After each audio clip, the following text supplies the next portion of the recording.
In today's video, I'm going to teach you how to save as on desktop in Microsoft Excel. If you want to create a separate copy of your spreadsheet and save it directly to your desktop, Excel makes that very simple. This is especially useful when you want quick access to a file, when you're organizing different versions of a workbook, or when you need to save a document in a specific location instead of replacing the current one. To begin, go to the top left area of Excel and click the File tab. This opens the Backstage view, where you'll find options for opening, printing, sharing, and saving your workbook. If you're currently working on a file and want to store it somewhere new, this is the place to start. Next, select Save As. The Save As option is important because it lets you choose a new location or create a new version of the file without changing the original in the same way a regular save might.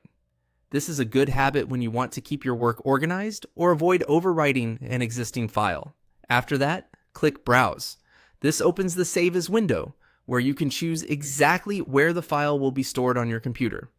Once the window appears, look to the left-hand pane and click Desktop. That tells Excel you want the file saved directly to your desktop, where it will be easy to find later.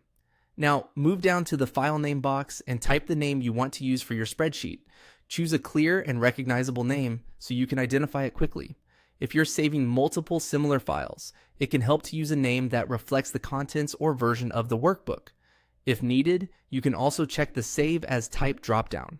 Optionally, choose Excel Workbook with the .xlsx format. This is the standard Excel file type and is usually the best choice if you want to keep full Excel functionality, including formulas, formatting, and multiple sheets. Once everything looks correct, click Save. Excel will then create and save the file to your desktop using the name and file type you selected. You can minimize Excel afterward and check your desktop to confirm that the file is there. That's all it takes to use Save As and place an Excel file on your desktop. It's a simple process, but it can save time and help you stay organized when managing your spreadsheets. Thank you for watching.